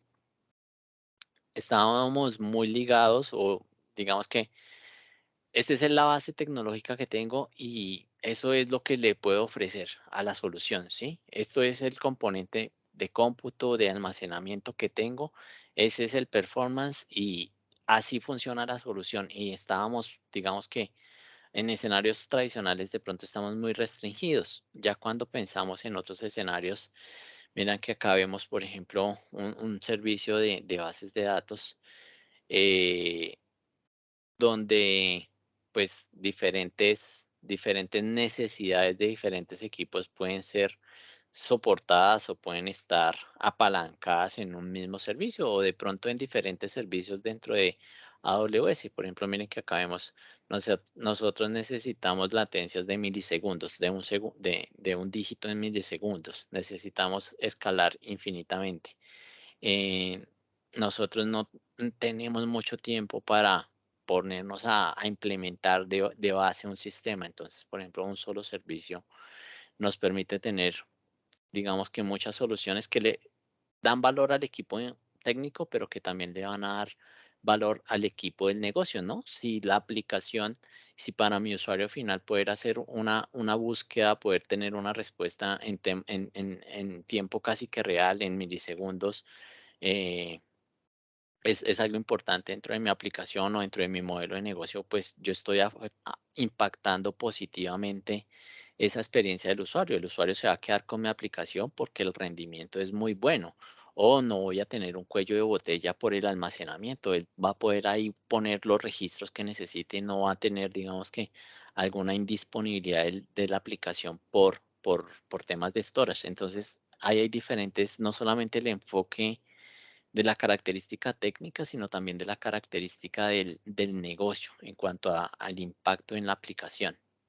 Y ya para finalizar, en la parte de optimización de costos, que es el último pilar, es muy interesante porque aquí en este pilar de nuevo no es solamente la visibilidad de ahorrar plata, no pensemos la optimización de costos solamente en voy a pagar menos. Eh, este pilar está muy alineado a la obsesión por el cliente y yo no sé si ustedes han tenido pues experiencias con el servicio de Amazon, pero en personalmente y particularmente siempre uno escucha muy buenas experiencias y pues seguramente ustedes han tenido alguna que si no te dan lo que ellos te garantizan en los tiempos y en las formas, pues seguramente pues siempre te van a estar apoyando y van a estar buscando que tú estés contento. Y ese ADN que vemos en Amazon también hace parte de AWS. Y este acercamiento de la optimización de costos hace mucho énfasis a esa filosofía de estar obsesionados con los clientes que Amazon tiene. Y de nuevo, uno puede pensar, no, esto suena muy bonito, pero pues a los proveedores siempre lo que les gusta es que consuma más y que paguen más con Amazon. Es más, dentro de los servicios que vamos a ver, te hacen recomendaciones para que eventualmente y efectivamente sepas que puedes ahorrar en costos. Es parte del ADN de la compañía. Tener en cuenta que aquí también es mucha parte del valor que se está entregando al negocio. Entonces, la optimización de costos no es solo mirar la factura, sino también de medir y comprender el valor de esos recursos y esas cargas de trabajo que brindan al negocio. Eh, una carga de trabajo no está optimizada en costos si tiene una factura muy baja, pero no genera ningún valor para el negocio. Entonces, sí, yo puedo estar ahorrándome plata por tener los componentes mínimos, pero la verdad es que esa aplicación es tan, o el rendimiento o la experiencia es tan mala que casi ni siquiera está siendo utilizada. Entonces, yo no me estoy ahorrando, de pronto estoy desgastando plata, ¿no? La tecnología existe para satisfacer las necesidades de negocio y la optimización de costos existe para hacer esto de una manera más eficiente. 5 pilares. Tener en cuenta la parte del modelo financiero, a tener también un modelo de adopción en el consumo, eh, a garantizar y mejorar nuestros promedios de consumos para parar o detener o evitar eh, utilizar o gastar dinero cuando no lo necesitemos y analizar también, pues muy bien nuestros consumos hace parte de, para poder optimizar nuestros costos, nosotros también necesitamos entender muy bien en qué estamos consumiendo y en qué servicios estamos haciendo esos usos. Acá vamos a ver un poco de cómo lo buscamos para lograr el éxito financiero y buscar también esa mejor curva de adopción. eh, Tenemos que invertir en la optimización de costos y en la parte financiera en la nube. La organización necesita de nuevo dedicar tiempo, desarrollar capacidades en los equipos que entiendan qué es lo de la nube, cómo se administra. También tener pues la capacidad en los otros pilares que ya hemos visto para poder tener un equipo que esté muy alineado. Entonces ustedes ven acá tener no solamente un equipo de negocios, un equipo de desarrollo, es importante tener involucrados a las personas de finanzas. AWS lo identifica como un equipo que maneja la parte de finanzas y lo que busca es que este equipo sea el responsable de establecer y mantener el conocimiento de los costos de toda la organización. Se requieren personas del área de finanzas, del área de tecnología, roles comerciales y lo que se busca es acordar también un conjunto de objetivos financieros y alinear esas metas. El equipo, esta conformación busca que eh, podamos implementar el conocimiento de los costos, nuevos procesos, cómo se afectan los procesos existentes, cómo podemos aprovechar mejor de pronto algunos servicios que nos dan estos proveedores. eh, y como les decía, que se entienda muy bien los modelos de negocios, los modelos financieros con los que trabajan los servicios de nube pública. Acá vemos, por ejemplo, eh, cómo nos podemos adaptar a los modelos de consumo. Esa línea verde, ustedes lo ven como el costo y este es el uso. Entonces, si yo tengo un costo eh, muy, mm, muy lineal, muy tradicional, porque lo podríamos ver como muy tradicional, ¿cuánto es que me vale? ¿Sí? Si lo estoy usando o no lo estoy usando, ¿cuánto me vale la solución? Digamos que no es un muy buen acercamiento. Entonces hay que entender los modelos de compra en la nube. Si ustedes ven acá, ya estamos más alineados del costo contra el uso, ¿sí? Y seguramente a medida de que utilizamos o vamos evolucionando. Por ejemplo, el primero, si yo utilizo una máquina virtual, pues la máquina virtual de pronto en un modelo estándar va a tener el mismo costo todos los meses. Si ya empiezo a involucrar otros componentes, otros servicios, pues voy a estar muy alineado a, mira, tú estás pagando y el uso está muy alineado a ese pago de lo que estamos haciendo, al costo de lo que estamos utilizando. Entonces es bien importante y eso nos lo va a permitir de nuevo, pues, que las personas o los equipos de las diferentes áreas de la organización lo entiendan, que estemos alineados y que podamos hacer esa transición a servicios cada vez más administrados, que son los que nos van a permitir tener este tipo de escenarios de una relación muy cercana del costo y el uso de los recursos que tenemos en nuestras arquitecturas de nube. Eh, y no pensemos solamente en esto, sino que tener a veces escenarios muy planos de cómputo, eh, pues podemos, como veían ustedes acá, tener aquí pues no estamos atendiendo a nadie, estamos teniendo una capacidad ociosa, pero aquí seguramente si necesitaba más uso, pues este componente, pues, acá lo estamos viendo en costos, pero es un componente muy plano. Ese componente muy plano de pronto no me pudo atender solicitudes y mi negocio perdió oportunidades por no atender esas solicitudes. Y de pronto no solamente no pude atender solicitudes, sino que el sistema colapsó y no pude atender ni las solicitudes base ni el pico que tuve. Entonces, el, una buena arquitectura, y acá vemos un ejemplo, en este escenario, pues un escenario pensando en infraestructura muy tradicional, tenemos dos necesidades, un ambiente de producción, un ambiente de pruebas.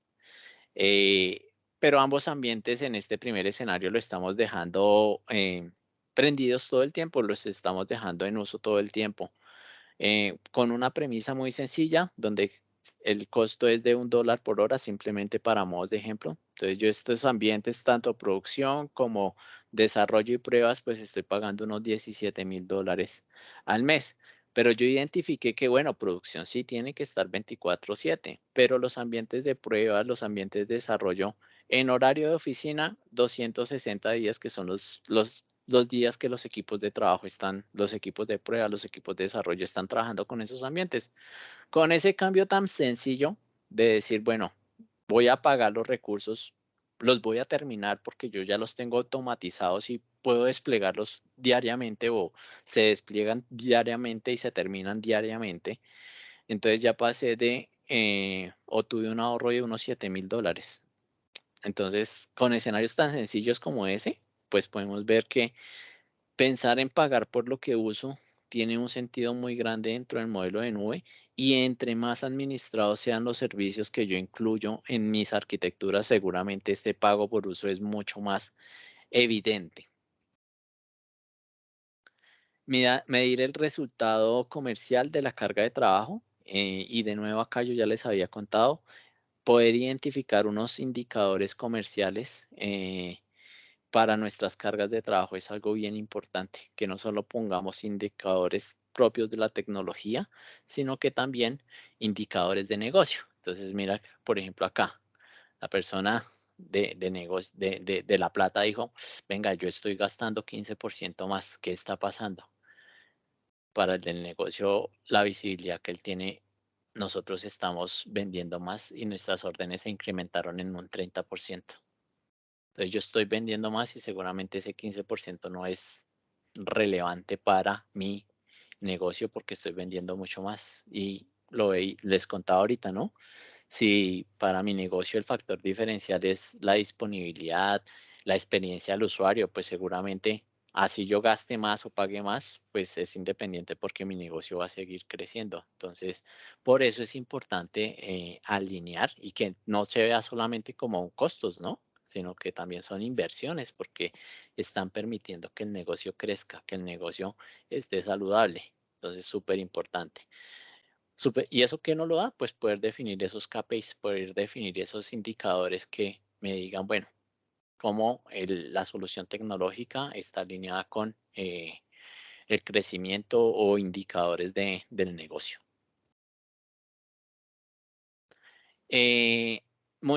AWS y en servicios desde la capa básica hasta servicios más administrados, Amazon normalmente no, Amazon nos administra muchas de esas capas, ¿no? Amazon administra los centros de datos, el almacenamiento, la energía, la refrigeración y en otros servicios pues administra otras capas, lo que nos va a permitir a las personas, y eso es importante pensándolo, por ejemplo, en un ahorro, en un esquema de hacer un TCO, uno siempre tiene que evaluar también el componente humano. Venga, yo necesito mejorar estos despliegues, necesito hacer optimizaciones en mis soluciones tecnológicas. No tengo tiempo. Estoy aquí en mi día a día, no me da tiempo a administrar todas estas instancias, administrar el centro de datos, el perímetro.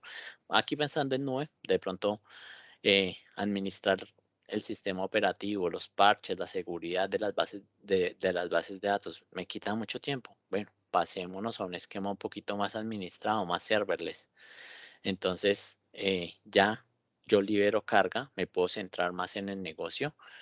Entonces, eso es importante que lo tengamos en cuenta. Liberar muchas tareas rutinarias que consumen tiempo, que no generan valor a la organización y que los equipos puedan centrarse pues en el foco del negocio, ¿no? El foco del negocio nunca es, o típicamente no es tecnología, pero sí es tecnología un factor bien importante para que el core del negocio funcione adecuadamente hoy en día en la mayoría de las industrias, no en todas, pero en muchas sí. Analizar nuestros costos, entonces es importante cuando yo tengo un retorno de inversión, tener pues todos esos análisis de los gastos, de los consumos. eh, es bien importante tener la visibilidad.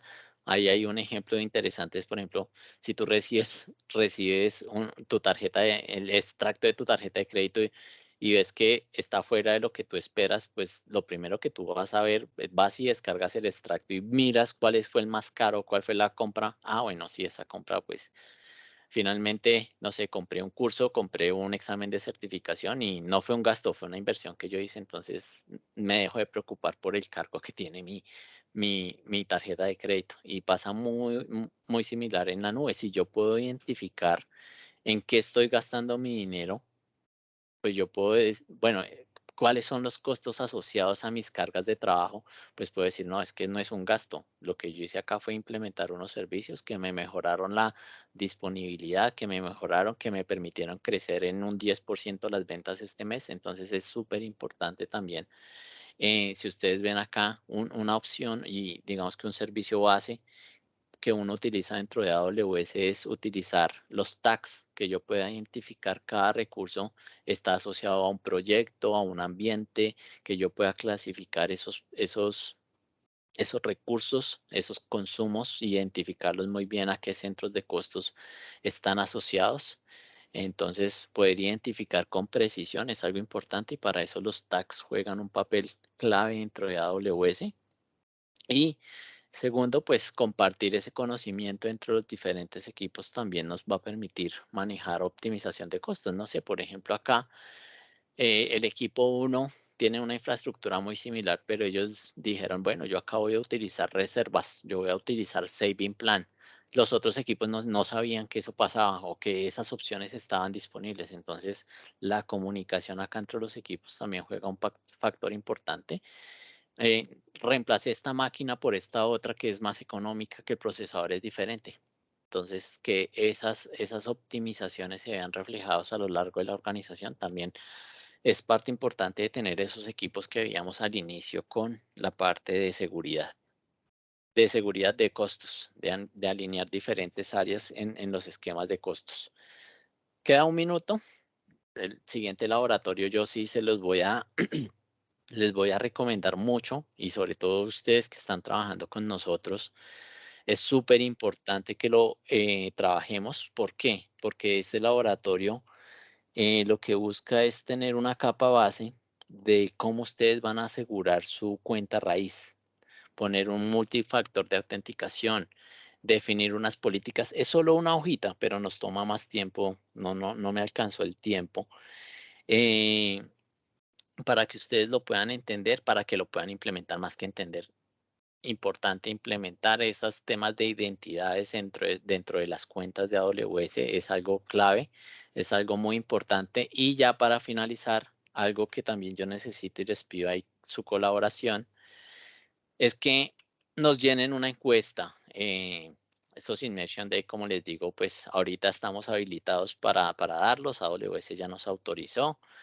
Eh, pero aquí les pongo un enlace para que nos ayuden completando una encuesta. Eso es una encuesta directamente para AWS. Seguramente a través de nuestro equipo de mercadeo también les haremos llegar una encuesta más propia, más nuestra Incomex, para que nos den todo el feedback. Estas secciones les está generando valor, qué les gustaría ver de pronto en próximas sesiones. Eh, y esta que les pongo ahí, pues sí se la recomiendo mucho, que es directamente de esta dinámica, de la dinámica del Immersion Day. Nos ayuda muchísimo para entenderlo y pues a través de nuestro equipo seguramente en los próximos días les hacemos llegar una encuesta para poder avanzar y para poder de pronto tener otras sesiones como esta. Como les decía, van a tener el escenario habilitado un par de horas más para que ustedes lo puedan revisar, para que si quieren avancen con el laboratorio que está propuesto. Es bien importante que recuerdan que yo hice como la parte final del laboratorio, que era como opcional, está marcada como opcional.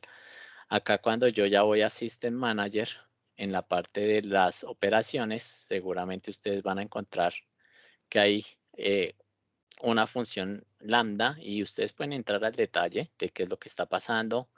La función lambda es la que tiene este detalle, donde hace la clasificación del evento, que si es crítico, cómo está generado. Una función lambda es la que hace esa categorización, pero System Manager, pues un recurso importantísimo para los equipos de operaciones, donde ustedes pueden encontrar, digamos que el nivel de detalle que nos va a permitir tener una visibilidad centralizada de lo que está pasando con diferentes recursos y también hacer parchado, hacer procesos de manera automática, de una manera mucho más ágil. Les agradezco estar en la sesión todas estas 4 horas. Cualquier comentario, cualquier duda, ahí está mi correo electrónico. Les recomiendo mucho las encuestas, por favor. Y nada, nos vemos en una próxima ocasión, por ahí en un webinar, en otro Immersion Day puede ser. Que tengan una muy buena tarde y pues hasta luego.